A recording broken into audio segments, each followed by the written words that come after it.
ஜாதகத்துல புதன் ஸ்ட்ராங்கா இருக்கு அப்படின்னா, என்ன மாரியான ஜாப்ல இருப்பாங்க? என்ன மாரியான பிசினஸ் பண்ணுவாங்க? மூர்த்தி சிறிதானாலும் கீர்த்தி பெரிதுன்னு சொல்லுவாங்க. சரிங்களா? என்ன காரணம்னா, சின்ன கிரகம் தான். ஆனா அவங்களுக்கு அறிவு அதிகமா இருக்கும். ரொம்ப நாலேட்ஜா இருப்பாங்க, டேலண்டா இருப்பாங்க. ஐடி ஃபீல்டு இருக்கவங்கலாம் பாருங்க, புதன் சம்மந்தப்பட்டவங்க தான். கண்டிப்பா ஐடி ஃபீல்ட்ல இருப்பாங்க. வாய்ப்பேசி சம்பாதிக்கிறவங்க. மூளைய மட்டும் யூஸ் பண்ணுவாங்க. இன்வெஸ்ட்மென்ட் பெருசா பண்ண மாட்டாங்க. இப்போ புரோக்கரேஜ் பண்ணிட்டு இருக்கவங்க பாருங்க, ட்ரேடிங் பண்ணிட்டு இருக்கவங்க, ஏஜென்சி பண்ணிட்டு இருக்கவங்க, கமிஷன் பேசிஸ்ல இருக்கவங்களுக்கெல்லாம் புதன் நல்லாயிருக்கும் அவங்களுக்கு.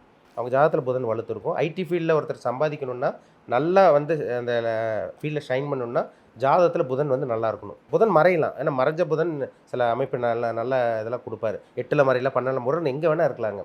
12 கட்டத்துல புதன் எந்த இடத்துல வேணா இருக்கலாம். ஆனா சுபகிரகங்கள் தொடர்பு இருந்துருச்சுன்னா, குருவோட சேர்க்கை அல்லது பார்வை, இல்ல சுக்கிரனோட சேர்க்கை மட்டும் இருந்து, இல்ல வளர்பிறை சந்திரனோட தொடர்பெல்லாம் இருந்துச்சுன்னா, புதன் கொட்டி குடுத்துருவார்.